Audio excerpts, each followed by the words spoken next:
In the world of rap, deciphering lyrical content can be a complex puzzle, where each line serves as a clue to unveil more context. And what is the artist's intended message? Well, Megan Thee Stallion's Hiss was no exception. While many speculated initially that it was a diss track aimed at Nicki Minaj, Partisan Fontaine, Tory Lanez, etc., closer examination reveals a completely different target altogether.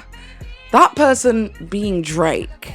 And I mean, when you think about the song and the lyrics of Hiss by Megan Thee Stallion, people drawing the conclusion that it was a diss track towards Nicki Minaj doesn't seem out of the ordinary. After all, Nicki Minaj and Megan Thee Stallion have had numerous different public disputes, leading many fans to believe that this song was just another chapter in the ongoing feud between the pair. However, after delving a little bit deeper, it seems as if Drake is a more fitting target. A few days ago, I read a tweet that completely blew my mind, truly starting to believe that Megan wrote Hiss directly at Drake and everybody else just assumed it was them. So that really made me question, what if Hiss was not directed towards Nicki or Party or Tory Lanez? What if the diss was specific to Drake and everybody else who has ever beefed with Megan have assumed that it was about them? I mean, Megan Thee Stallion already said in an interview with The Breakfast Club that a hit dog is going to holler. And you know, you put out this record called Hiss. Could you tell us what the name means, first of all? Basically, you know, when a snake feel like you've been playing and like doing a whole bunch of swaying, it's basically telling you to back off. Like, I hear you, I see you, get up off me now. These bitches or these hoes, bitches and hoes are like men or women. Every time one of these motherfuckers use Megan Thee Stallion name, they get 24 hours of attention. Basically, I understand what y'all doing and I want y'all to get up off me. No, actually, she said, do something else, do something different, use another tactic. This one getting old. Because niggas really like a noun. That's for men or women. True, and bitches too. I get it. It's gender neutral. Gender neutral. Now, I haven't heard the record yet. Are you saying names? I'm saying a hit dog gon' holler. That's it. God damn. So it's multiple people. Yeah, whoever feel it, feel it. So what if Nicki heard Megan's Law and thought that she was directing that diss towards her and her family, when in reality, it was about Drake? Bitch, I dare you.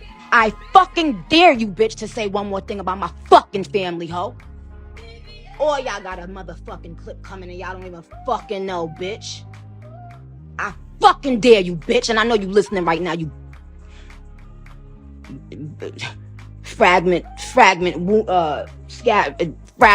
bitch. She was talking about Drake's affiliations with alleged PDF files and allegedly, potentially, being one himself.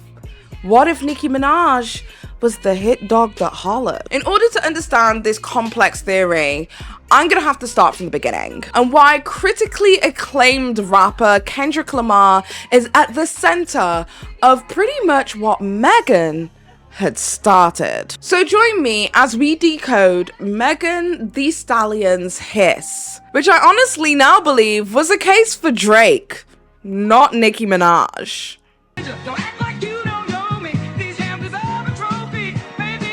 Real hot girl shit.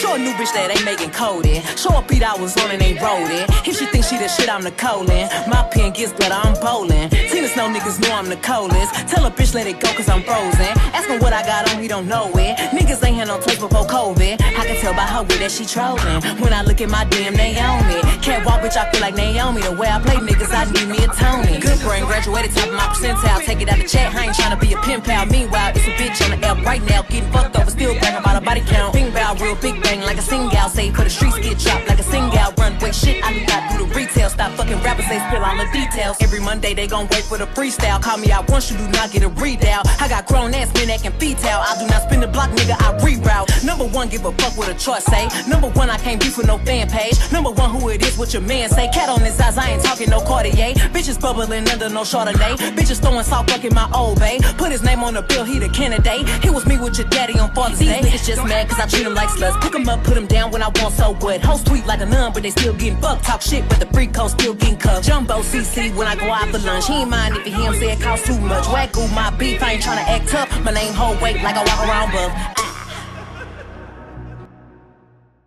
Today's video is proudly sponsored by Lovehoney. Lovehoney is one of the world's largest online retailers for all things pleasure. Now, if you know anything about me, guys, you guys will know that I am very familiar with Lovehoney. Lovehoney is one of my favorite companies of all time, especially when it comes to wellness products, if you get what I mean. So when Lovehoney reached out and asked me if I wanted to collaborate with them, of course my answer was yes. I was very familiar with their website. I was very familiar with their products. At this point, your girl Paige has been a fan, okay? I've been a fan. Well, Lovehoney have decided that this year they want to give away thousands of free items. And they hooked me up so that I can share these free items with you. Now, when Lovehoney reached out and stated that they wanted to collaborate with me, I instantaneously knew what devices it was that I wanted to choose. They gave me two different items, one which is the Lovehoney Mon Ami Rose and the Womanizer Liberty 2. Very ergonomic. Now, I'd seen all of the girlies talking about the Rose device all over social media, so I decided that I wanted to give it a try. Honestly, for me, I think I'm gonna give it like a 7 out of 10 because it's great, but I like, you know, a human assault. I'm just gonna be honest. However, the Womanizer Liberty 2 is the one that I was not expecting to do so well and did amazingly well. This is such a good product. I'm so in love. Thank you. This thing has something called Pleasure Air technology, and let me tell you, the air is exactly as pleasurable as it should be. It says breathtaking stimulation for wherever you are. You're not lying, but where is the lie? Now, the good thing about the Lovehoney Mon Ami Rose is that it is waterproof. So if you want to go in the shower, girl, have at it, have a great time. So there is definitely benefits to both of these products, but if I had to choose a favorite, I'm coming with this one, girl. This one. Yeah. The good thing about Lovehoney is that they offer discreet shipping as well as a 100-day money-back guarantee. And all you have to do is click the link in the description box down below and sign up in order to receive a free voucher code for a purchase at Lovehoney, or possibly a free toy at Lovehoney. Lovehoney has made it their mission to give away thousands of products this year. So if you want to be in with a chance to get something free from Lovehoney, because you know we help each other out over here on this channel, just make sure that you click the link in the description box down below, type in your little details over there, your email, girl, boom, it's done. And you'll be getting a freebie in seconds.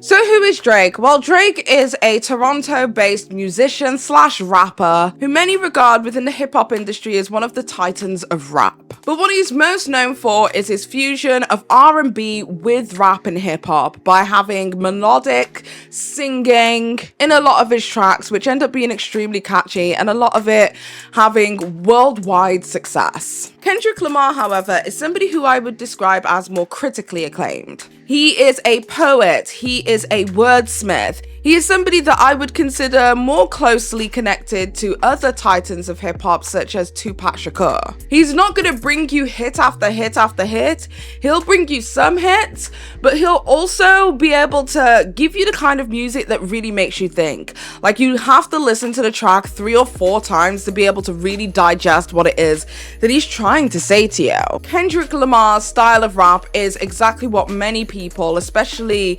hip-hop purists, would call real rap. However, both of these artists pretty much came out around the same time within the early 2010s. and they've even worked together in the past. On Drake's 2011 album, Take Care, Kendrick Lamar is featured on an interlude. And Kendrick Lamar had Drake on his second studio album in 2012, Good Kid, Mad City, on the song Poetic Justice. However, the first sign of trouble seemed to crop up around 2013 when Kendrick Lamar appeared on Big Sean's song Control. In this song, it's pretty much just Kendrick Lamar doing that primal beating of his chest and saying, I am the most dominant rapper within the rap scene, which is customary for rap culture and for rap artists to say, I'm the best in the game. That's not uncommon. He says the lyrics, I'm usually homeboys with the same I'm rhyming with, but this is hip hop and them should know what time it is. And that goes for Jermaine Cole, Big K.R.I.T, Wale, Pusha T, Meek Mills, A$AP Rocky, Drake, Big Sean, Jay Electron, Tyler, Mac Miller. I got love for you all, but I'm trying to murder you niggas. Trying to make sure that your core fans never heard of you niggas. They don't want to hear not one more noun or verb from you niggas. So it's clear that Kendrick Lamar called out Drake as well as plenty of other rappers on this single, including the rapper that he's a featured artist of on this song, who is Big Sean. So nobody really intended for this verse to be taken as seriously as it ended up being taken. Drake actually sat down in an interview where he turned around and basically said, if you're really gonna stand on business, then let's not pretend to be friends, let's not associate. If you really don't want to mess with me, then don't mess with me. And also, your song's kind of forgettable, like nobody even remembers it. And that verse was, he's giving people like moments, you know, like that verse was a moment to talk about. Are you listening to it now at this point in time? Okay. And then it was real cool for like, you know, a couple weeks. But like, if I asked you, for example, like, how does that verse start?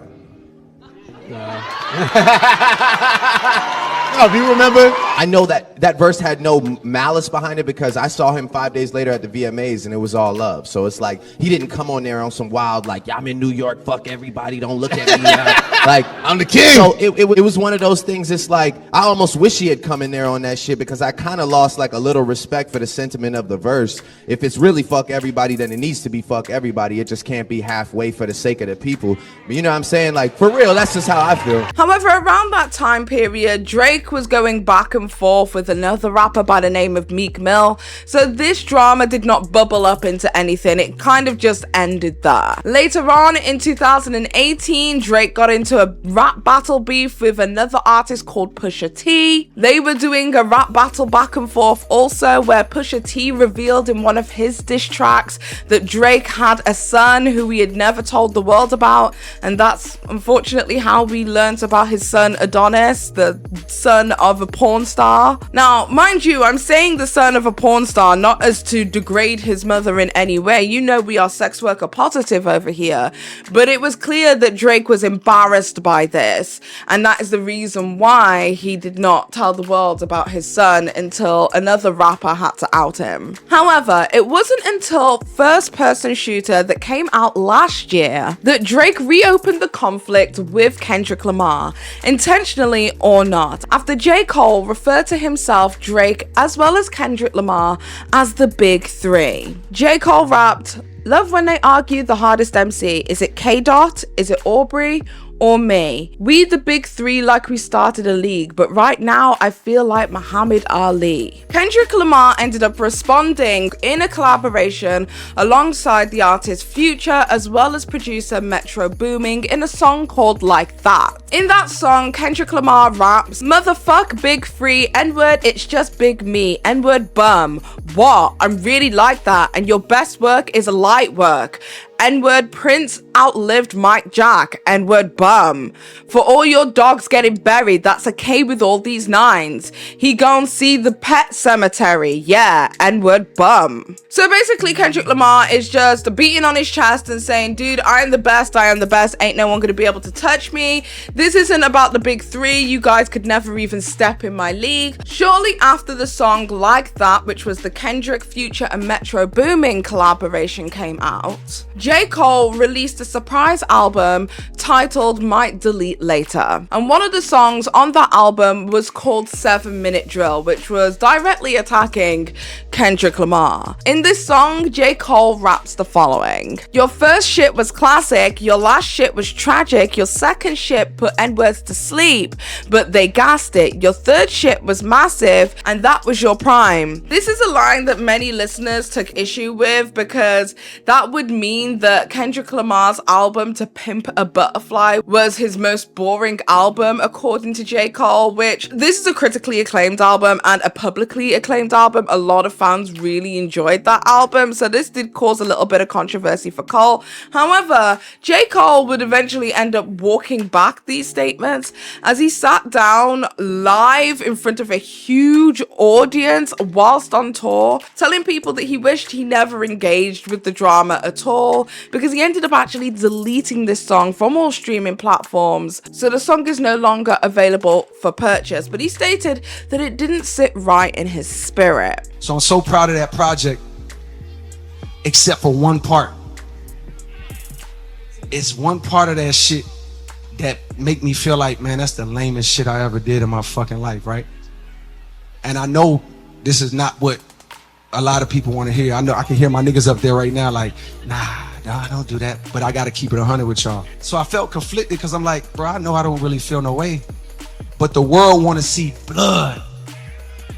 I don't know if y'all can feel that, but the world want to see blood.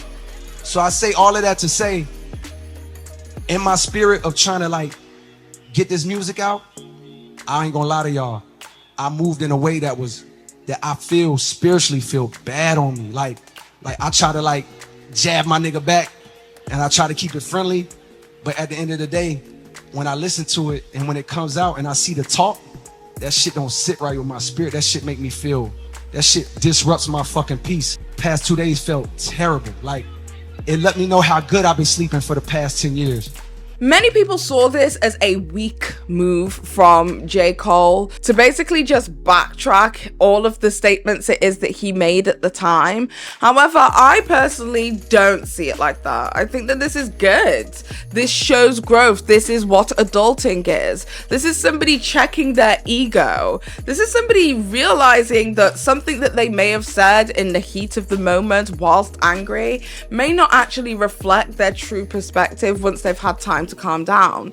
Like, I don't understand why this is seen as a negative thing.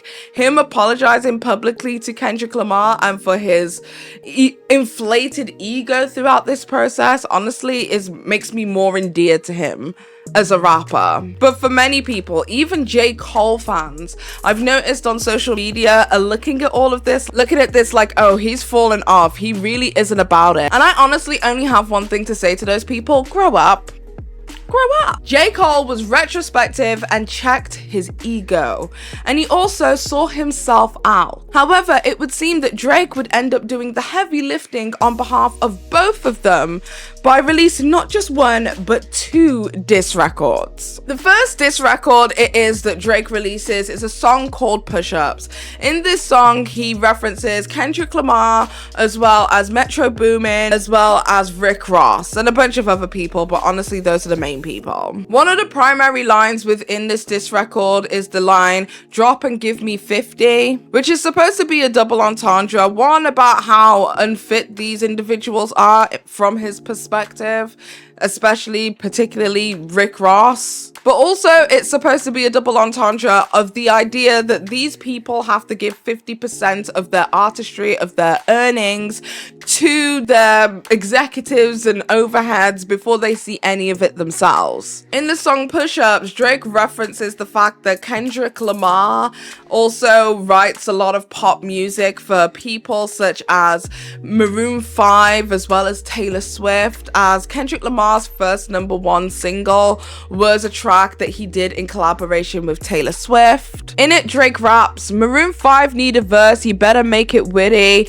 and then we need a new verse for the Swifties." Now, this song did cause quite a lot of controversy within the rap industry because essentially Drake was calling on all of the rap heavyweights to test his gangster, and some of them did, like Rick Ross. He responded. But nobody really paid him or his diss track any mind because mostly everybody was waiting for Kendrick to respond. Because you see, whilst Drake might have the 170 million records sold and all of these accolades behind his name, it seems as if Kendrick Lamar is not only more critically acclaimed, but he's just simply more respected by his peers within the industry. Following the song Push Ups, Drake then decided to release a song called Tailor Made Freestyle. He stated on Instagram it was another song to keep the people going whilst they wait for Kendrick Lamar to respond. Basically making out as if Kendrick Lamar was not likely going to respond anytime soon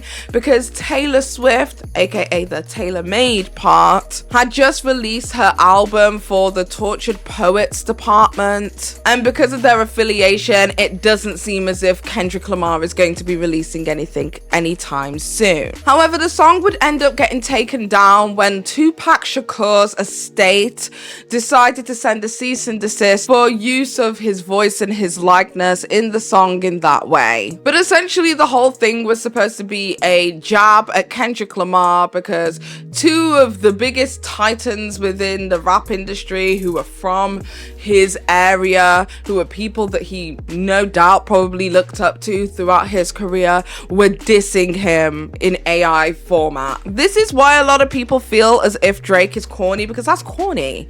Really? Is this what we're doing, Drake? Anyway, the Tailor Made Freestyle was removed from all streaming platforms as well as everywhere on social media, and the Tupac Shakur estate stated that they had never authorized for them to use his voice or his likeness in such a way. However, Kendrick Lamar would return on April 30th with his single Euphoria. The title is supposed to reference the HBO series of which Drake is an executive producer of. And the song starts with a sample of Richard Pryor stating, "Everything they say about me is true." Whoosh, my man, everything they say about me is true.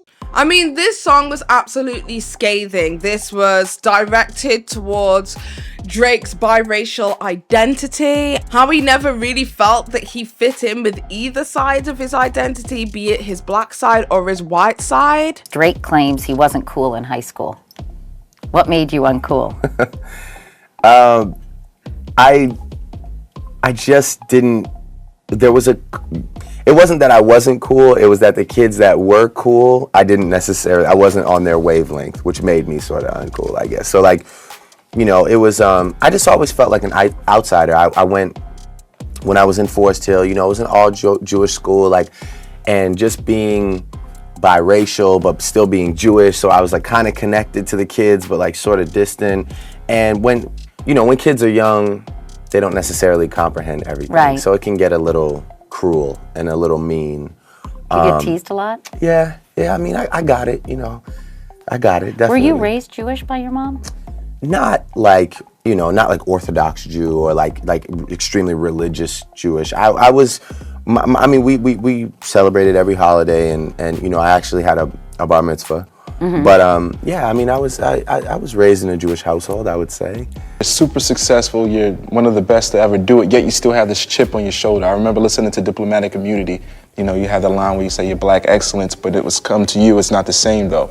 Like, why do you think that still, like, I guess, that dark cloud is over your head? Well, I think I've been in a lot of rooms and in a lot of conversations and just I've felt the other side of judgment and, you know, racial judgment sometimes, like being light-skinned, you know, being Canadian, having people that I look up to and respect tell me that I can't identify with what's going on but that line is just me speaking to the other side of things, which is like, yo, sometimes like, you know, some of like my blackest friends can be just as cruel on the other end, you know, by making you feel excluded, or making you feel like you can't get in on this. Sometimes I don't feel celebrated when I know maybe somebody else would be celebrated for those accomplishments, you know? I don't feel like people say when when Drake is the artist of the decade, I don't think anybody says, wow, a black artist is the artist of the decade. I don't think anybody says that, really. I never heard anybody say that in the last few weeks. You know, and I associate I associate myself as a black man. So for me,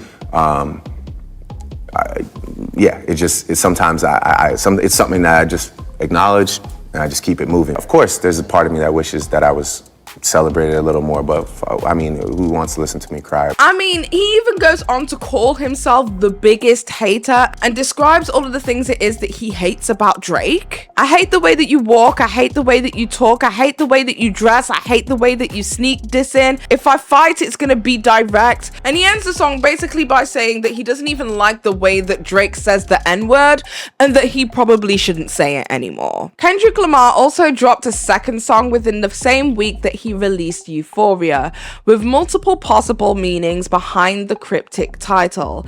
He released a song titled 616 in LA as an Instagram reel on his page on Friday. The cover art for the song features a black single glove, seemingly a nod to the O.J. Simpson trial, which began on June 16th, 1995.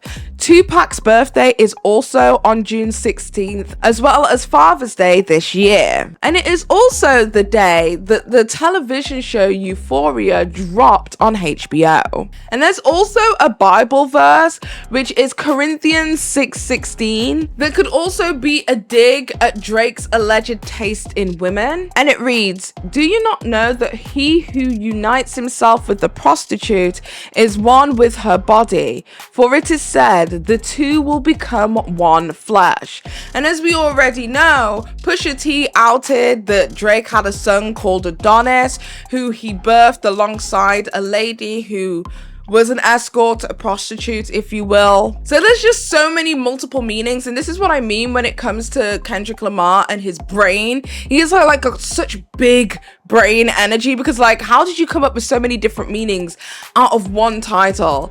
This is what I mean when I say we have to listen over and over and over again in order to understand what on the hell he's trying to tell us, because he's telling us multiple things at the same time, sweetie. In this song, Kendrick Lamar also takes further digs at Drake, basically stating that he has moles within Drake's camp who is feeding him a lot of this information. So then Drake responded to this diss track with the song called Family Matters, in which he basically makes allegations that Kendrick Lamar is physically and domestically abusive to his fiancée Whitney Alford, of whom he has children with. But basically Drake is saying that he is unfaithful, that there is infidelity within his relationship, and that he is also domestically abusive. He states, "You the black messiah, wifing up a mixed cream and hit vanilla cream to help you with your self-esteem." This to me is taking another jab back at Kendrick Lamar over the comments it is that he made about Drake's racial identity, basically pointing the finger back, saying, "You're Mr. Pro-Black, yet you're dating somebody who's mixed. So do you hate mixed people, or do you just hate me?" Now, I will say, when it comes to the allegations of Kendrick Lamar's domestic abuse,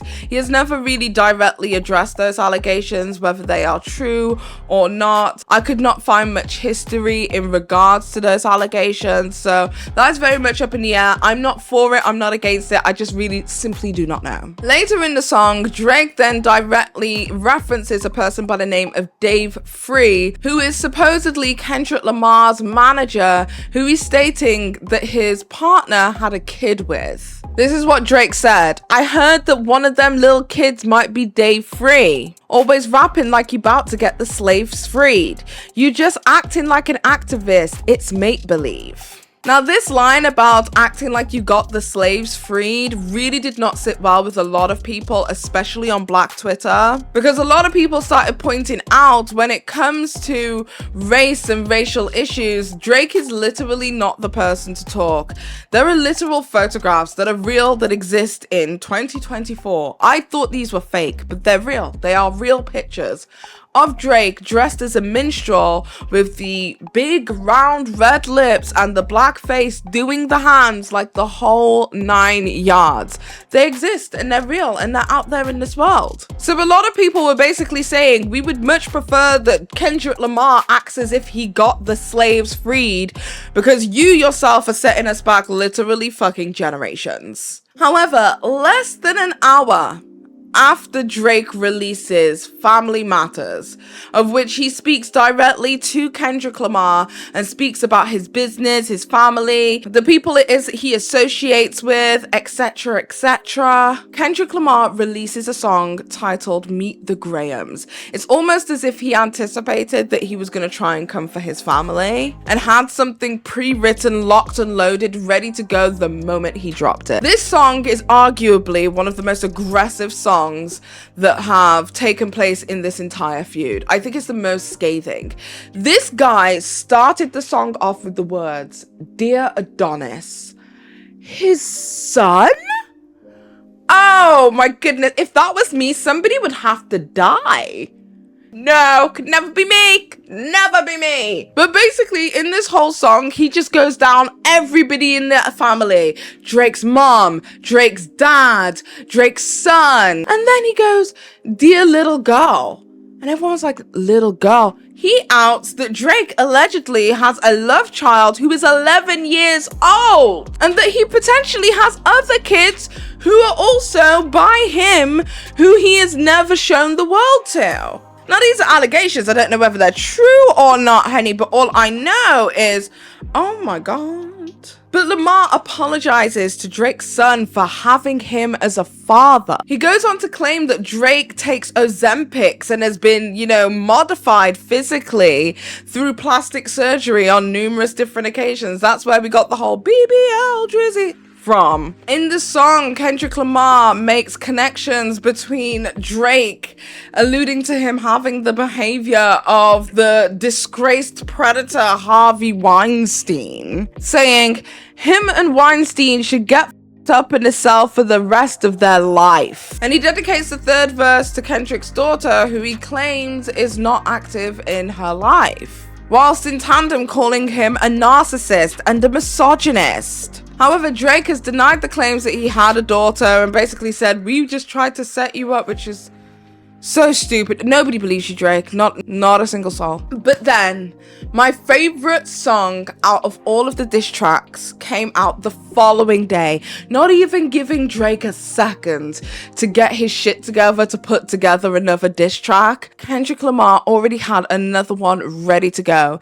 This song is called Not Like Us. The cover art is allegedly a photograph of Drake's home in Toronto with loads of different pins showing up at that address, which is supposed to signify the sex offenders registry for, Megan's Law, where you can see where the people are residing and living, basically stating that Drake, as well as his host of goons, are all predators. He also goes back on Drake's claim about him being, a fake activist and being Mr. Pro-Black, but not really being about it because you have a mixed race girlfriend. He sat down and discussed the slave trade with Drake, saying that Atlanta was like the bustling industry of the South, and that so much culture was built there, and that just like the white people who came down and destroyed everything that black people had built, Drake goes over to Atlanta to poach culture from the Atlanta people in order to create this music for his own personal gain. So he goes in with the lyrics, "You're not a colleague, you are a effing colonizer." Basically saying you did exactly the same thing that the whites have been doing to us for years. Kendrick Lamar also called out Drake for using an AI version of Tupac and basically saying this is extremely tone deaf and I don't think you understand the implications. He said, "You think the Bay gonna let you disrespect Pac, N-word? I think that Oakland show gonna be your last stop." He's even forthcoming about what he means when he's speaking about these PDF file allegations it is that he has towards Drake and makes it extremely specific. He says, say Drake, I hear you like them young. You better not ever go to cell block 1. To any bitch that talked to him and they in love, just make sure you hide your little sister from him. He continues, why are you trolling like a bitch? Aren't you tired? Trying to strike a chord and it's probably A minor. When I tell you that verse came in and I choked, I swallowed spit. Oh God. I was like that girl. I could not believe what I had heard. I could not believe what I had heard on this here day. Oh, he ate him up. He ate him up. He ate him up. And it was fun. Like, it was a bop. Everywhere, all over the US. I saw videos on TikTok, on YouTube, on Twitter of people literally playing this song minutes after it had been uploaded onto social media. And they are playing it in the clubs. The clubs love this song. And to be honest, it's a vibe. They not like us. They not like us. They not like... I've been playing that song non-stop, girl. There needs to be a clean version so I can listen to it in the car with my kids, but I don't think it's gonna happen. Anyway, shortly after that, I say a day or so later, Drake came back with another diss track, I guess, to Kendrick Lamar. I wouldn't necessarily call it a diss track. I'd call it a moaning track because most of it is him going, I'm not a pedophile. I'm not a pedophile, guys. But the song is called The Heart Part 6. Apparently this name is supposed to be like the next release name for Kendrick Lamar, like for an upcoming album or an upcoming single of his. So basically the whole point was like to stop him with this legacy of posting like The Heart Part 1, 2, 3, and 4 and all this kind of, girl, I don't know, stupid petty shit. Anyway, he denies all of the allegations it is that Kendrick Lamar threw at him, but basically saying that Kendrick Lamar should have fact checked. He basically said that him and his friends or his goons or whatever had been feeding him incorrect information, and that if he really wanted to rap with the correct information laid out in front of him, he should have done his research, but he didn't. He just took the information as it came. Drake himself also didn't do his research or his due diligence, because one of his comebacks towards Kendrick Lamar's disses was for him to turn around and say, oh, I remember that song you did, Mother I, where you stated that you were molested. Maybe that's why you are so hyper-focused and fixated on the PDF file allegations. If that was true, you sitting there going, haha, you were molested, that's not what you think it's gonna do. Are you okay? It's not doing what you think it's gonna do.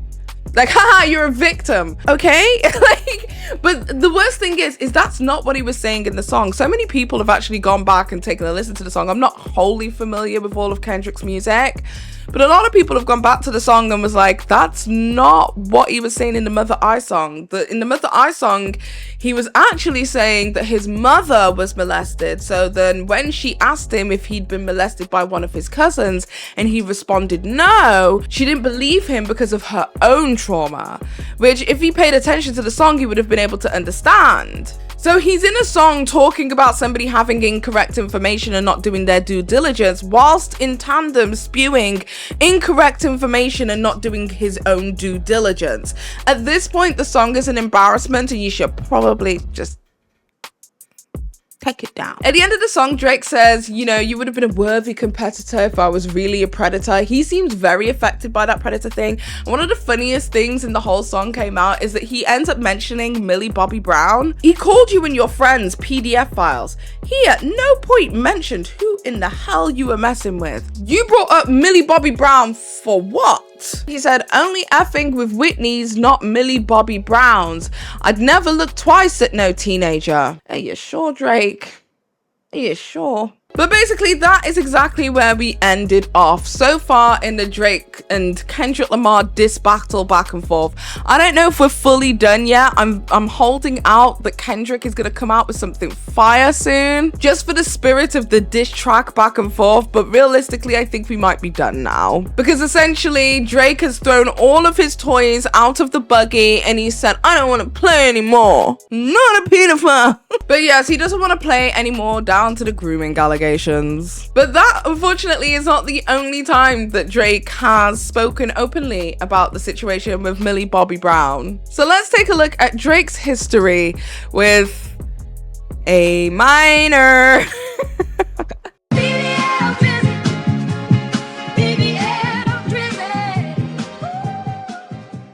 So the rap song To the Heart Part 6 isn't the only song in which Drake has referenced Millie Bobby Brown. This marks at least the second time that Drake has spoken publicly about his relationship with Millie Bobby Brown. If you guys don't know who Millie Bobby Brown is a young actress who was on the Netflix TV show series Stranger Things, and the show garnered wild success. I've never been into it myself, but I hear it has a huge fan base. Anyway, Millie, one of the stars of the show, has been kind of public and open about her relationship with Drake, who at the time when she was discussing this, she would have been 14 years old, and Drake's somewhere in his 30s. Drake had actually previously mentioned people's comments about Millie Bobby Brown in a song titled Another Late Night. In the song, he rapped, "My bank account is Magnolia, Millie rocking A. Weirdos in my comments talking about some Millie Bobby. Look, bring them jokes up to gang, then we really flocking. Or send a finger to your mama in some FedEx boxes. Open up that shit, it's jaw-dropping, really shocking. A." He continues by saying, "She's acting Hollywood, but this ain't LA. No way. She's a pretty little lie, like Shay, but that's bae. As long as you don't lie to me, then it's okay. Just another late night with my bitch, A. And I hate to even call her ass my bitch, A, cause I love that hoe. It don't even make sense, right? Just a love and late night with my bitch."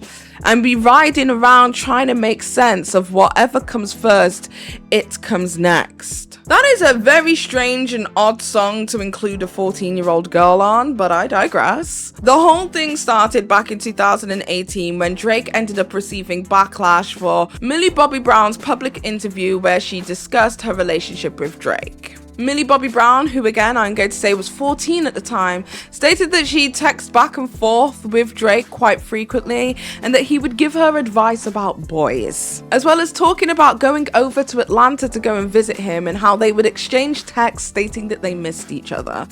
Take a look. What about your relationship with Drake? Tell me about your friendship. How did this all come about? I love him. I met him in Australia, and he's honestly so fantastic and a great friend and a great role model. You know, we just texted each other the other day, and he was like, "I miss you so much." I was like, "I miss you more." He's coming to Atlanta, so I'm definitely going to go and see him. I'm so excited, yeah. You and Drake? That's awesome. That's awesome. What advice does he give you? Like, what does he say? About boys. He helps me. What? Yeah. He's great. He's wonderful. I love him. What's his advice with boys? You know, that stays in the text messages.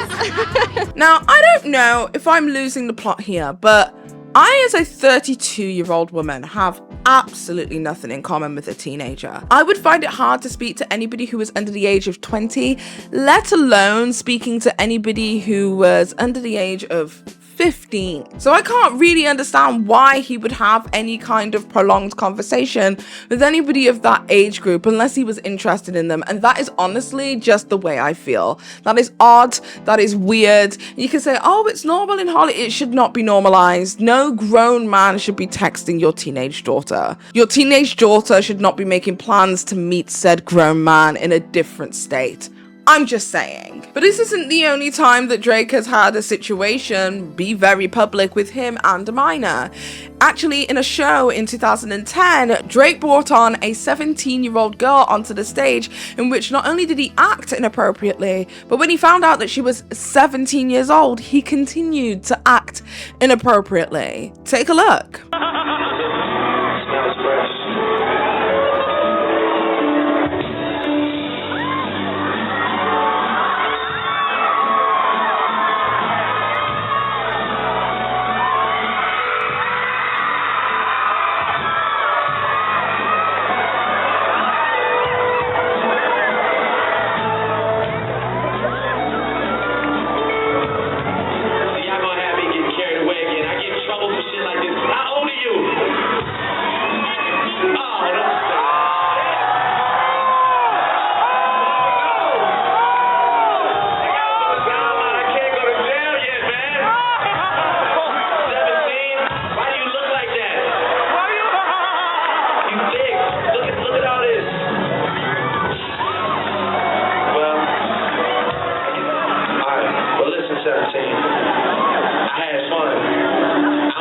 Feel guilty or not, but I had fun. I like the way your breasts feel against my chest.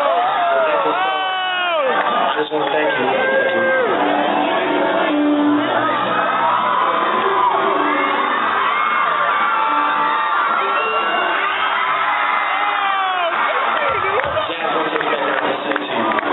There are also some allegations about his relationship with Hailey Bieber. Apparently, according to people down the grapevine from some old videos it is that I found a few years back, Hailey Bieber had dated Drake around the time that she began dating Justin Bieber. She even stated in an interview that she was 14 years old when she originally met Drake, and they actually ended up hooking up when she was 18 years old. People are saying that this is potential grooming, because how did he know her from so young and dated her when she was just about 18 years old? I'll leave that up to your interpretation, but I know what I'm thinking, okay? Right, but you love a Canadian. Love one Canadian. Yes, one Canadian. But the wildest part about it all is that Drake speaks directly about his relationship with Hailey Bieber in his songs. So from a song titled Bahamas Promises, it says, Hailey, it's sad that I know all the tea. Broken pinky promises, you fucked up our Bahamas trip. I know you're not for me. And then he continues, I'm tired of your apologies. You put the no in monogamy. I know that you're not for me. The song continues, you're living in my mind for free.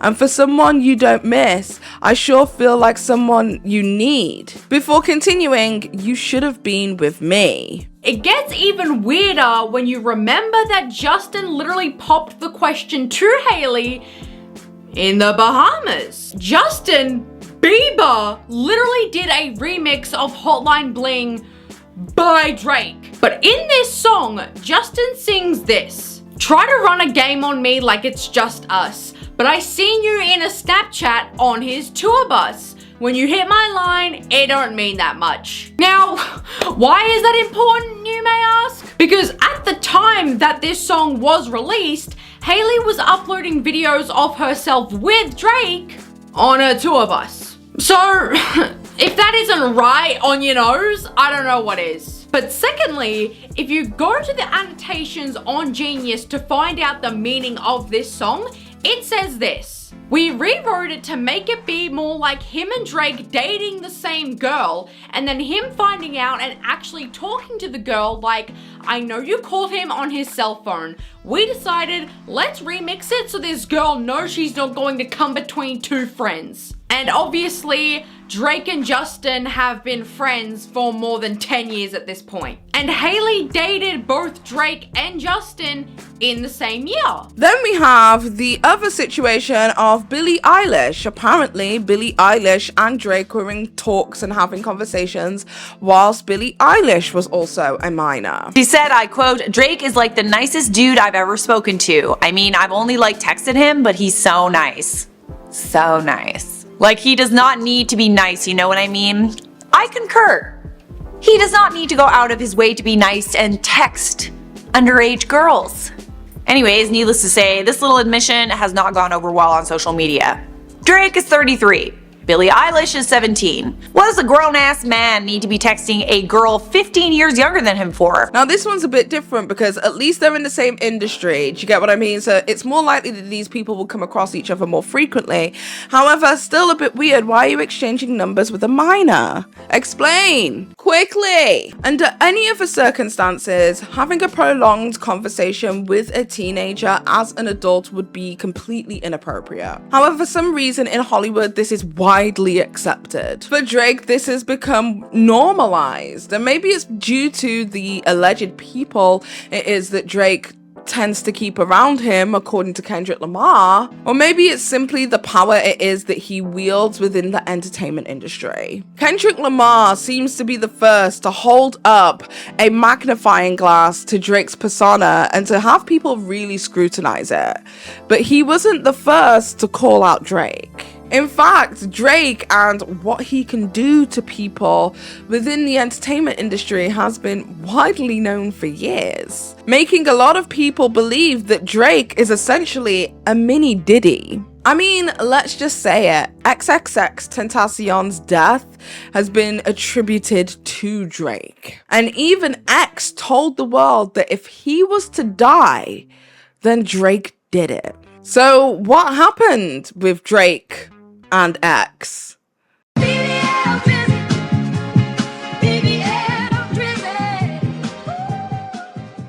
Okay, so who is XXXTentacion?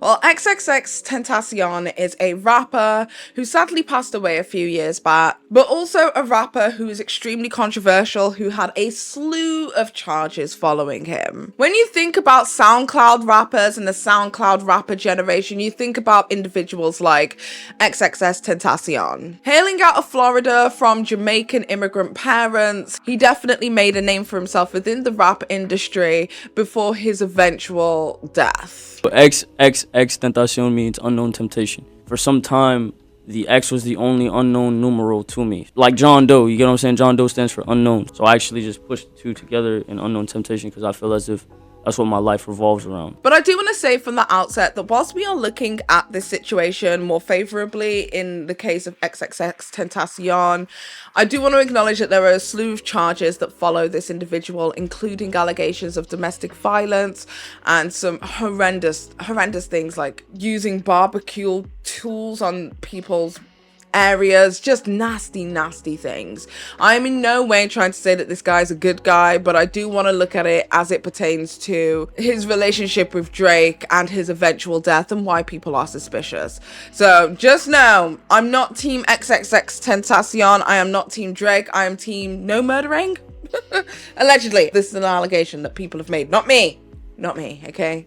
I don't want a legal suit. However, to understand why XXXTentacion's story is so important as it pertains to Drake, we really need to look through the history between the pair. So, to make a long story short, XXXTentacion made a song titled Look At Me. Now, around the same time that this song was released, Drake was actually over here in the United Kingdom working with a lot of British artists. And whilst he was over here touring and doing all of that good stuff, he ended up making a song with the rap artist, the UK grime rap artist Giggs, called KMT, which stands for Kiss My Teeth. Many people felt that in the song KMT that Drake was stealing XXXTentacion's rhythmic flow. Now, XXX did actually make his way over to social media to basically out Drake and told everyone that essentially, yeah, he does feel slighted by Drake and the fact that he may have stolen his flow. So like Drake and all of the older generation or the people out top don't want to see anyone shine besides himself. And just with the culture vulture, like with it like being called the culture vulture. And there's also something I wanted to say. Basically, XXXTentacion is saying, yo, what, nigga? Bro, you knew about me. Like, I mean, you reached out through someone else who's a mutual friend or something like that, and you gave me props in an interview you saw. You were well aware of me, and if you were well aware of me, you were probably well aware of my song, so don't act like you just found it after the fact and you found me recently. So I'm just like, yo, what's happening to me right now, you know? So I'm sitting there, I'm like, I'm trying to read, like, figure out who they're talking about. I find out who they're talking about, and I listen to it, I'm like, okay, I see where people could draw like this comparison off of like the first two lines, whether it be the cadence or the rhyme pattern or whatever. Yo, it's crazy that people think that after all this time, after all I've been through, that I'm the type of person to go pre some song that's on SoundCloud. It doesn't have like 2 plays. It has plays, you know, he has his cult following, and go and think that I'm gonna like take that and make it my own. Like, I'm not stupid. I'm not like a person like that, you know? Now, in an interview podcast thing, Adam22, who happened to be XXXTentacion's old manager, stated that actually Drake's team had reached out to XXXTentacion in an attempt to get the pair to work together. This is something that he was aware of as his manager, so it was very likely that Drake knew who he was and was lying in that interview. You think Drake bit him? Hell I don't think he bit him. I'm open to both scenarios. Well, a week before this shit happened, Adam told me, he's like, bro, guess who hit up DJ Carnage Drake about X? Drake was asked about it in that DJ somebody interview, some interview he just did, and he fucking acted like he never heard the song before. Wait, Drake did? Yeah, Drake on Beats One, yeah. After that, X then decided to go out of his way to troll Drake on social media, basically saying that he was going to shoot his shot with his mother, and he even calls out Drake for being a culture vulture, even as it pertains to Jamaican culture. As we said before, X is of Jamaican descent, and X basically felt that Drake was a culture vulture, stealing from all cultures, including Jamaican culture. Told this pussy nigga Drake, stop speaking patois. You are not Jamaican. I'm a real fucking Jamaican. I'm from fucking Kingston. All of my family is from Kingston. Stop stealing my people's culture. However, when all of this was going down, besides that interview quote, Drake never really said anything about it on social media. So nobody really could be sure whether he was upset, happy, or anything, or felt any way towards the situation, or being continuously called out by XXXTentacion. Anyway, a few months later, a video goes viral of XXXTentacion being on stage performing and getting knocked out cold on stage. This video was seen to have been liked by Champagne Papi, aka Drake, on Instagram, leading many people to believe that there is definitely some kind of beef going on between the pair. Now, as we've discussed before, there's a slew of charges that follow XXXTentacion. So it's believed that likely due to these upcoming pending charges for XXX, he was trying to do some public PR work in order to change the public's perspective of him as a person. So he decided to do an Instagram challenge. The challenge was called the Helping Hand Challenge, and basically all you had to do was film yourself doing some random acts of kindness for an opportunity to spend some time with XXXTentacion at some point. This was a wholesome project that did extremely well for XXXTentacion. Be going to a foster home, and I'm going to be donating a bunch of clothes, a bunch of PS4s, like shoes, just different things to the kids. I'm going to donate like a bunch of stuff to them. I was actually going to start a movement called the Helping Hand, where you guys like record you doing good things for people and kind of spread that positive energy. Okay guys, so I'm going to be starting a challenge. It's called the Helping Hand Challenge. And in this challenge, the way to participate in this challenge is basically whoever makes the most donations gets to meet me, spend a day with me, gets to go out to dinner with me, kick it with me, play video games, and get like a shout out and just something simple, and maybe even $1,000 reward. Is the one who documents and helps the most, not only homeless, but the most people in need. But then shortly after, Drake decided to put a $1 million budget into his music video for God's Plan, in which he goes over to Florida, again, the place that XXXTentacion is residing, and helps the in-need, homeless, etc., whilst over there with that $1 million budget. So then Drake takes to Instagram to turn it into a challenge and basically tells everyone, you don't have to stream my music, you don't have to do anything for me, just do some good, do some random acts of kindness, and if you photo it and all this kind of stuff, we can flood the timeline with so many beautiful pictures and videos of people doing great things. A lot of people felt as if this was a dig towards X and that he wasn't actually doing anything nice for the people of Florida out of the kindness of his heart. It was just almost to upstage or one up XXXTentacion. Then shortly after this, XXXTentacion was murdered. Deerfield Beach, the rapper XXXTentacion has been shot, apparently targeted while shopping for a motorcycle. Chopper 4 was over the scene on North Dixie Highway near Sample Road. The Broward Sheriff's Office says they got a call about the shooting at around 4 p.m. They say the rapper was transported to an area hospital where the Sheriff's Office says he died. However, shortly before his murder, he made an Instagram post basically stating that if anything happened to him, that it was Drake. This statement from X prior to his death actually did make XXXTentacion's lawyers in the case with his murder request that the judge bring in Drake as a potential suspect. However, the judge felt that there was no merit to these claims whatsoever to be able to bring in Drake as a potential suspect. Before X died, he said, if anybody kills me, it's Drake. And do you think that for one moment, here today, days after the event, he's killed by 2 masked men, right? He came out on social media and said, guys, before he dies, if anybody kills me, it's Drake. Do you think in that time span that they went and they addressed him, they talked to him? No. Do you think sitting here today, years later, any detective has ever asked, Drake or anybody like that? No. They never did that. So you ask yourself, how could that be? If any of us is involved in, God forbid, in a murder, and you say, hey, it's so-and-so, you better believe so-and-so is going to get investigated. But in this case, they didn't do it.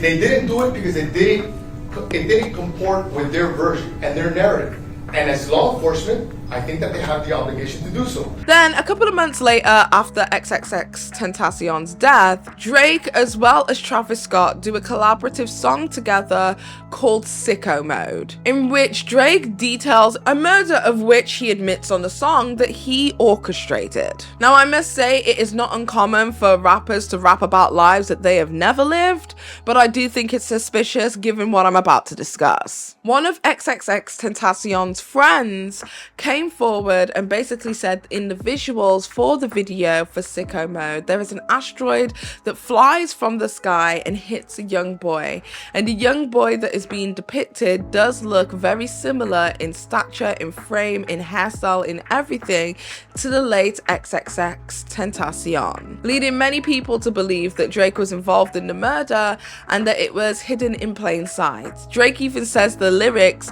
"I can get one of my guys to do it for a Louis belt," meaning that he may not have been the one who did the crime, but possibly or potentially the person who orchestrated it. However, these are allegations, baseless allegations, but I'll let you decide what you want from that. Now, why is this important? Well, because we know that Drake has people in extremely crazy places. Drake has told us, the audience, numerous times that he has shooters. Even in the Sicko Mode song, he's talking about him orchestrating and telling people to harm others. There is also a conspiracy that the Kendrick Lamar song, They Not Like Us, where he raps the lines, "How many more do I have in stock? 1, 2, 3, 4, 5 plus 5. And 1, 2, 3, 4, 5 plus 5 equals 20, which in Roman numerals is XX. So a lot of people are believing that that might be in reference to him actually talking about XXX and Drake's involvement, but I'm not 100% sure or locked in on that. That is a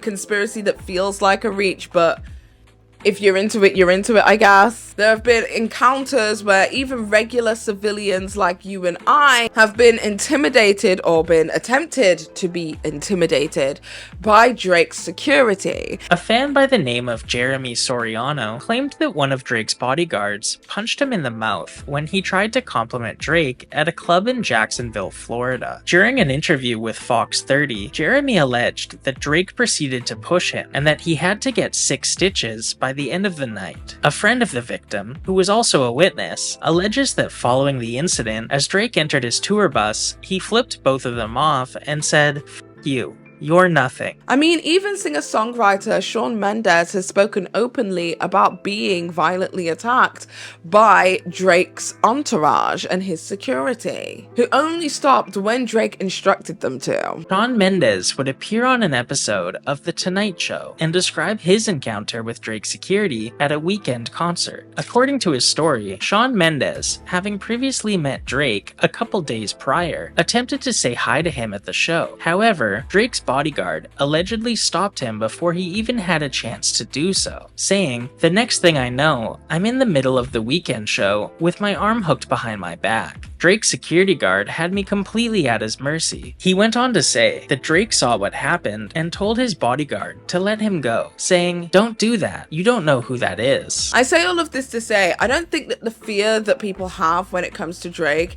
is only about being blackballed within the music industry. I feel as if there might be a potential fear on their real lives. And let's just say, when you have an entourage of security who are barking at people. A video went viral alleging a member of Drake's security team was on drugs and barking at people. I ain't gonna lie to y'all, it was a part where I knew Drake's security was throwed off. I said, "You good, man?"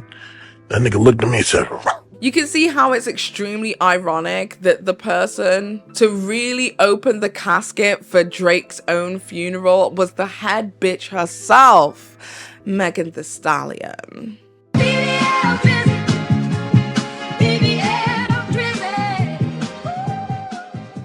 Now, if you guys remember, I did a whole ass 3-hour video about the history of Nicki Minaj and her beefs within the music industry from way back before she even became famous and popular, right the way through to now and her present beef with Megan Thee Stallion. Well, after seeing this tweet, I decided to revisit the Hiss song to see if any of this could be true. Is it possible that the Hiss song was never intended for Nicki Minaj, but was instead intended for Drake, and everybody else who had their feelings hurt were just putting on shoes that simply did not fit? So come with me as we go step by step.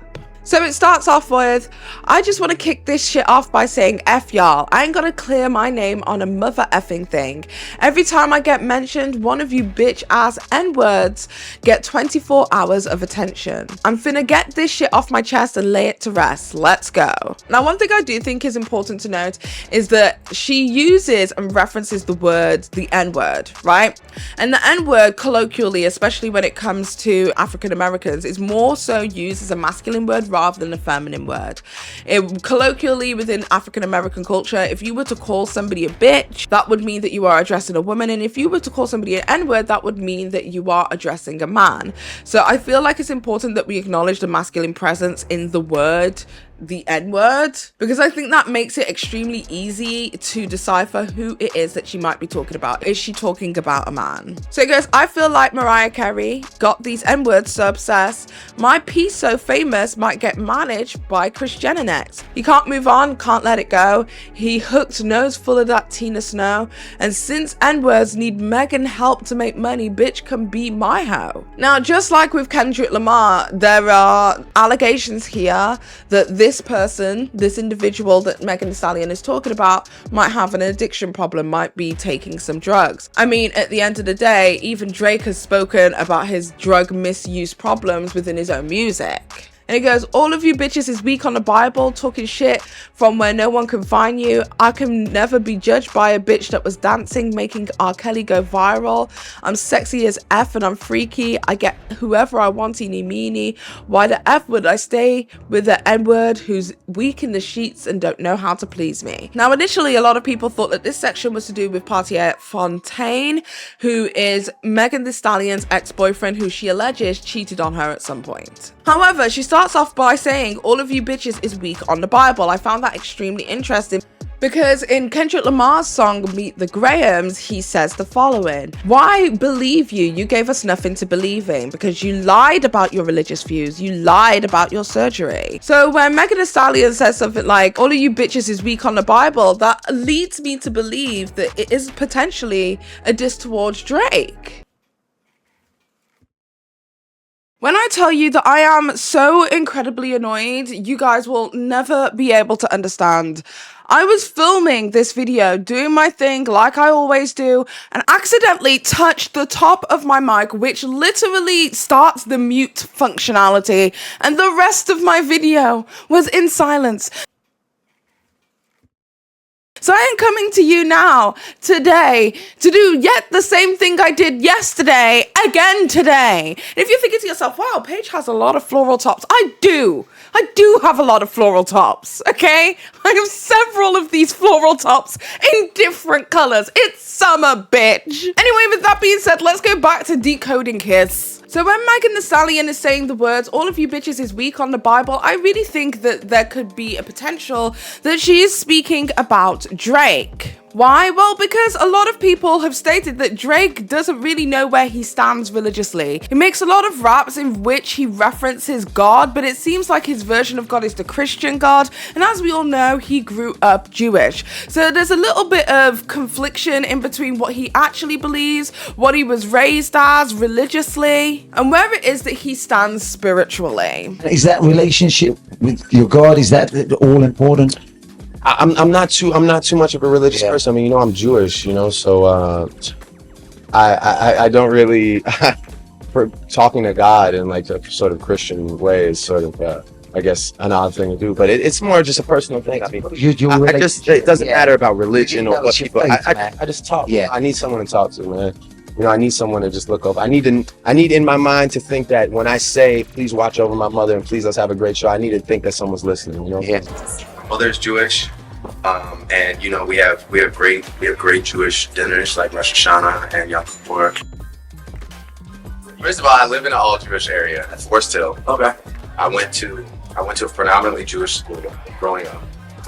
I definitely had a bar mitzvah in an Italian restaurant, mind you. I was in synagogue. I had my yarmulke on. Hebrew school, the whole nine. You did no Hebrew. See, I cheated. I didn't really. So you just did that? No. Your parents are nice. Yeah. So they let you do the bar mitzvah without having to do the fucking Hebrew school. The next line, I could never be judged by a bitch that was dancing and making R. Kelly go viral. Now, what a lot of people won't know is that Drake had a song on his Certified Lover Boy album, which came out in 2021, in which he actually credited R. Kelly for one of his songs. This became a huge controversy, obviously due to R. Kelly, the R. Kelly trial, him going to prison for false imprisonment and a plethora of other charges to do with women and treating women badly, and as well as, you know, some allegations of underage minors, etc. Didn't do this stuff. This is not me, y'all. I'm fighting for my life. Y'all killing me with this. So a lot of people had a lot of strong feelings about Drake collaborating with R. Kelly in such a way. So I believe that there is a potential again that this lyric could be for Drake. I could never be judged by a bitch that was dancing, making R. Kelly go viral. Then she continues, I'm sexy as F and I'm freaky, get whoever I want, eeny meeny. Why the F would I sleep with the N-word who's weak in the sheets and don't know how to please me? A lot of people, again, may not know this, but Megan Thee Stallion is rumored at one point to have been dating Drake at the beginning of their career, or at least sleeping with him. And as we know about Drake when it comes to his past encounters with women, especially women within the music or entertainment industry, he has an extremely hard time letting these women go. We saw the same situation with Hailey Bieber a little bit earlier on when we were discussing that. And obviously we all know the infamous relationship triangle between himself as well as Rihanna as well as A$AP Rocky, who is also another person that Drake has collaborated with in the past. So she continues, bodies on bodies on bodies on bodies, say he F Megan, but now he's a topic, these M-words thinking they lowered the value, all this free promo,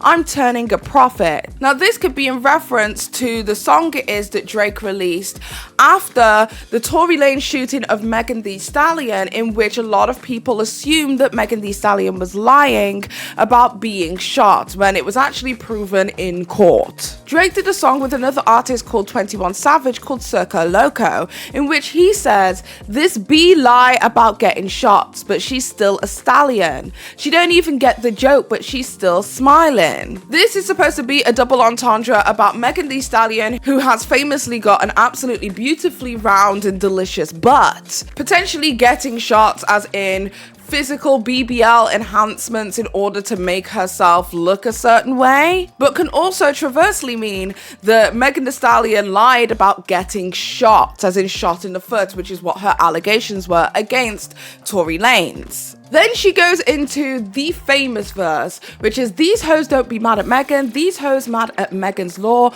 I don't really know what the problem is, but I guarantee you don't want me to start. Again, we have already seen through Kendrick Lamar's song, They Not Like Us, and the cover art for that it is quite clear that many people seem to think that Drake, as well as some of his associates, may be PDF files who need to be put on some kind of watch list. Drake would post on Instagram, celebrating the release of Baka Not Nice, a rapper, friend, and member of Drake's record label, OVO, following a stint in jail for allegedly forcing a 22-year-old woman into prostitution, a weapons charge, and human trafficking. The now deleted post read, something in the air today, a lot of good things happening at once, but this one means the most. Been waiting 11 months, Baka finally home. So the Megan's Law line may not have anything to do with Nicki Minaj. Yet Nicki Minaj just came over, laced those boots up, bitch, and she stepped on in them. Which is crazy when you really think about it, because that was literally the majority of the entire controversy between herself and Megan Thee Stallion. Nicki Minaj was saying, don't you ever mention my family. What if she never even mentioned your family? What if it was never to do with Kenneth Petty? Bitch, I dare you. I fucking dare you, bitch, to say one more thing about my fucking family, ho. But girl, if the shoe fits. She continues, bitch, you a pussy, never finna check me. Every chance you get, bet your weak ass won't address me. Then she says, bitches swear they G, but the G must stand for goofy. When the F did all these gangster N-words turn to groupies? And again, we have discussed this a little bit earlier. One of the primary critiques when it comes to Drake is that he basically perpetrates a life that he has never lived, that he is a middle-class mixed-race boy from Toronto who never grew up in the hood. Yet in his musical depiction of himself, the persona it is that he puts forward to the universe is of a guy who hangs out with gangs and has shooters, when he doesn't really know that life. That life has never been a part of his narrative or his existence. Then she continues, y'all goofy ass hoes look so dumb every time y'all celebrate fake news. Ha! Using my name for likes and views. I don't give a F what y'all make trend. Bitch, I still win. And this is again going back to the Tory Lanez situation, where Drake was very much heavily on the side of his fellow Canadian brother in rap by discrediting Megan Thee Stallion at every opportunity. She continues, N-word, ain't you here? I ain't scared of D. Any man goes against me, I handle shit. I'm the Teflon Don in the courtroom. They be throwing that dirt, but don't shit stink. All these little rap N-words be so fraud. Xanax be they hardest bars. Again, we're going back to the alleged drug misuse allegations when it comes to Drake. But here's the most scathing. These N-words hate on BBLs and be walking around with the same scars. Real curvy, no etching. N-words fight to get in my section. Don't speak on my body count if the D ain't worth coming back for seconds. So I really do truly believe that she's saying, you're sitting there in Circo Loco saying that I'm lying about getting shots, but dude, you're the BBL Drizzy.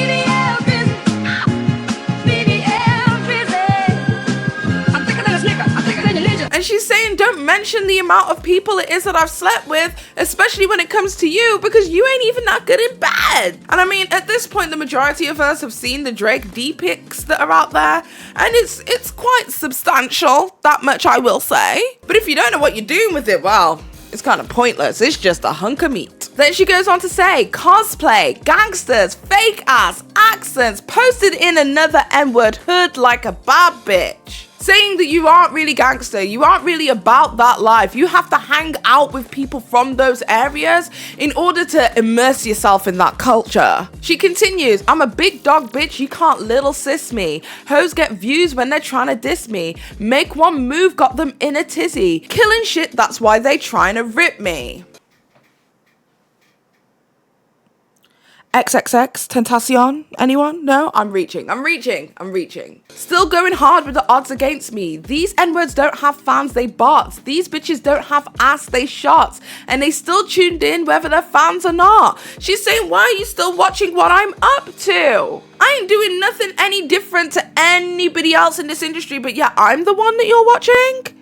I must be very important. Allegations from the opposition, bitch N-words just eating it up. These blogs get paid to lie, y'all talk shit and be broke as fuck. She's saying you might have believed your friend Tory Lanez about these allegations and you just eating it up, you're just taking it as it comes. You're listening to the blogs who are also lying about the situation. But really, what have you gained?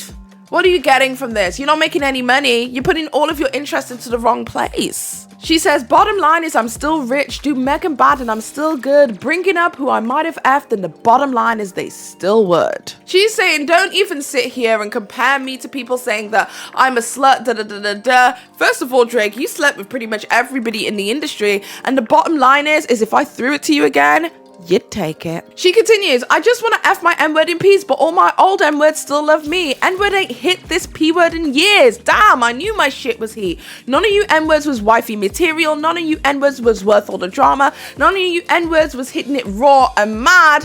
I'm not one of your baby mamas. Yes, you know that allegation it is that has been made about Drake from Kendrick Lamar as well as Pusha T, that there are numerous different other baby mamas and children that we don't know about from Drake. She's saying, I was never gonna let you hit it raw and impregnate me. You're not gonna trap me into nothing, sir. She ends it out by saying, bad bitch and the walls ain't bending. Post photos, names start trending. Why every time one of these Z-list hosts do an interview, I get mentioned? I don't give a fuck who think what. You N-words are typing for nothing. On the internet, typing that shit to me? maybe write him a letter or something. Then she says, say N-word, don't type me nothing else, don't write me nothing else, download JPay since y'all got so much to say, or schedule a conjugal visit or something. Basically, she's turning around and saying, Drake, if you love your homeboy so much, if you want to ride so hard for your homeboy, then how about you get JPay and you send him some money, because he's exactly where he's supposed to be. Or you can schedule a conjugal visit, because I know you swing that way. And literally what I just read to you was the majority of the lyrics that were involved in Hiss. Now, there are about 2 paragraphs that I didn't read out because it doesn't have any direct relation to Drake, but it is kind of more like braggadocious behavior of her turning around saying that she's the best in the game. Don't you ever grab a mic and think that me and you were competing.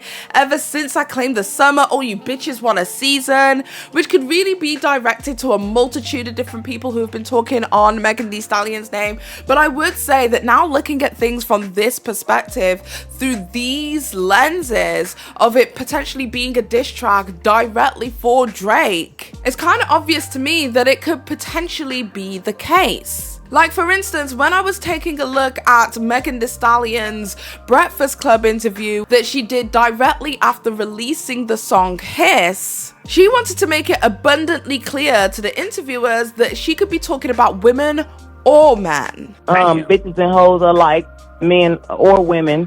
Every time one of these motherfuckers use Megan Thee Stallion name, they get 24 hours of attention. Niggas really like a noun. That's for men or women. True, and bitches too. I get it. It's gender neutral. Gender neutral. And in the 2 paragraphs that I have missed out when we have been reading out all of these lyrics, she uses the terminology of bitch and hoe, as we discussed earlier, which colloquially within the African American dialect is more so associated with more feminine pronouns. So when people say that Cat Williams predicted 2024 would be the year of truths, believe it. All of these big dick deviants is all catching hell in 2024. It's up for all of them. It don't matter if you Diddy or whoever you is. TG Jakes, any of them. All lies will be exposed. That's all. And when the Megan Thee Stallion fan base, the hotties, say that Hiss set the tone for the rest of the year, believe them.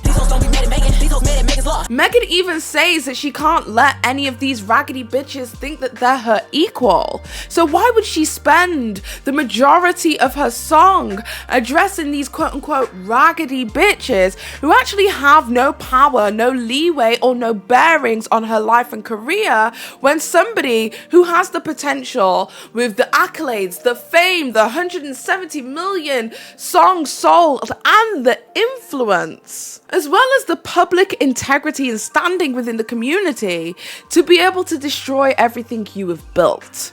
Why is she going to address the raggedy bitches when the person that she needs to address is right there? The person who is directly calling her integrity into disrepute. Megan Thee Stallion merely mentions other women to state that she is better than all of them, which is customary in the hip-hop world. But the allegations of lies, suspected pedophilia, drug misuse, BBLs, being a fake gangster with a fake accent, using her name, her direct name for clout and views, sounds all like things that can more be associated or attributed to Drake. So when viewed through this lens, it becomes quite clear that Hiss was never a diss track that was directed at Nicki Minaj, but rather a nuanced commentary about power dynamics and authenticity within the rap industry. By decoding the lyrics of Hiss, it becomes quite clear that Drake, with his calculated movements, his persuasive charm, emerges as the primary target of Megan Thee Stallion's critique. As Megan continues to assert herself and to assert her position in the rap community, Hiss stands as a bold statement of defiance and self-assurance. Hiss is a warning of what would eventually become the public disillusion with the identity that Drake has pretended to be his entire career. Anyway, that is about it from me. Hopefully you guys have enjoyed today's video. I'm so sorry it's a little bit bitty and all over the place. I tried my best, girl. We had so many goddamn technical issues. I just want to say a massive thank you to my members and my patrons and all of this kind of stuff. I do want to say though, no credit given to the researchers. This was all me. Yeah, I did this. This is all me. This is the kind of stuff it is that I'm into though. I also want to say a massive thank you to our sponsor today, who is Love Honey. Thank you so much for collaborating with me on this video. I really appreciate it, and thank you for your continued support. I also want to say, if you guys do want to enter the giveaway, make sure you go over to the link in the description box down below, put in your email address, girl, and you guys could be in with an opportunity to get yourself a free gift directly from Love Honey. With that being said, I hope you guys have an amazing day or evening, whatever the hell it is you're doing. And if there is any message I can leave you with today, it was never and will never be, ever in the history of niggerdom, acceptable to have conversations with minors when you yourself are in your 30s. And with that being said, I hope you guys have an amazing day or evening, whatever the hell it is you're doing. And until next time, it's been Paige. Bye!